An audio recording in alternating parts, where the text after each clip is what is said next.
Yes, it is Budget Day. Finance Minister Tito Mboweni will deliver his maiden budget speech this afternoon. Many South Africans, including us, are hoping for a reprieve after a tough few months. And of course, our Budget Day team is already out and about to bring us comprehensive coverage. Yeah, Annika Larson, she is at Parliament for us this morning. Annika, a very good morning to you once again. And and I know that people are hoping that there's going to be some kind of relief, something that will let us take that belt notch down a hole. But I mean, really, it doesn't look likely, does it? You know, Minister Mboweni and the President Cyril Ramaphosa have been saying again and again in the last 2 weeks, this is going to be tough, it's going to be hard, but we will get through it. So don't look for any relief and don't look for any big welcoming surprises. It's going to be a very rough path ahead in order to restore some kind of credibility back to our economy. The big question, of course, is Eskom and SAA, all the SOCs. How is Minister Mboweni going to find the money to bail those parastatals out? And he hates the word bailout. In fact, it's a word that he scolds me for using. But what he means is he wants fiscal reform. And I've got the DA's Shadow Minister for Finance, Mr. Alf Lees, with me. Thank you so much, Mr. Lees. You know, fiscal reform is something that's very top of mind for you. And Minister Mboweni has been very clear. He just wants to... He says the Treasury cannot carry on throwing money at state-owned enterprises. Tell me about what you think needs to be done. Thank you, Annika. Thank you for having me. Minister Mboweni is actually quite right, but I'm afraid he doesn't really have the political clout to be able to achieve this.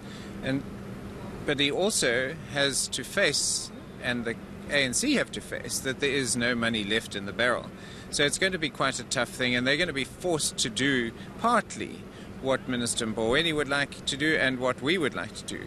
And that involves very robust cost-cutting measures. The expenditure ceiling has been an interim measure which hasn't achieved in itself the kind of consolidation, particularly of the deficit. So we're going to see, hopefully, some real cost cutting. But in the end, the budget's going to be blown by the state-owned entities, and in particular Eskom. Eskom is too big to fail. We can't let it fail.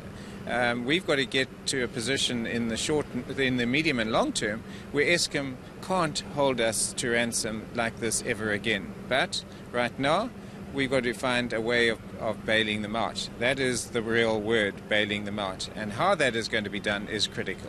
And what effect will it have on the national debt? It's going to push debt up. What the ratings agencies obviously be watching is, do we hit the 60% of GDP mark? And I'm afraid we're heading to it or very close to it. They may, the minister may try and reduce it by not taking on the 100 billion rands worth of debt that Eskom want and kick the can down the road for 6 months to the medium-term budget by simply taking on the responsibility of servicing the debt for the next 6 months, the Eskom debt. That'll take the pressure off Eskom, but it still won't give them working capital. So we anticipate that there will be at least a 20 billion rand direct bailout to Eskom, and perhaps the kicking the can down the road with the debt. But that may entail renegotiating with the lenders that the debt that might be maturing is rolled over to future dates. It's unfortunate that with Eskom we don't get detailed information about where the debt is, who's lent them the money, is it the Chinese, how much interest are they paying, when do they have to pay it back. That kind of information that we have had from SAA, for instance, we don't get from Eskom. You want to introduce a fiscal responsibility bill which really falls in line with Minister Mboweni's fiscal reforms for SOCs. Yeah, the fiscal responsibility bill deals primarily with a debt ceiling. We've had an expenditure ceiling, now we're saying we should have a debt ceiling, and this is widely supported, that the borrowings cannot get so big that we as a sovereign, as a country, get into the same position that Eskom is right now, where we can't service our debt. And then we run to the IMF and there are all the consequences. So our bill is to try and prevent that happening and bring in some discipline in the budgets. In other words, if you can't borrow the money, you've got to cut your expenses. That's the bottom line.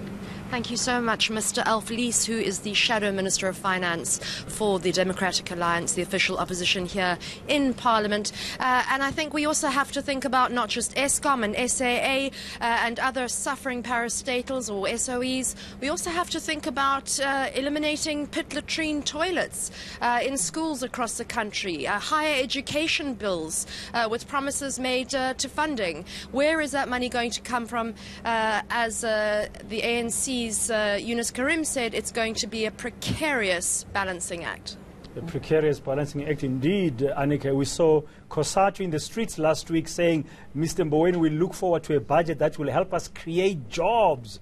One wonders whether there will be any room to maneuver in this budget to reignite the economy so that there can be jobs. We're going to have to wait and see. Yeah, we will. But one economist believes that South African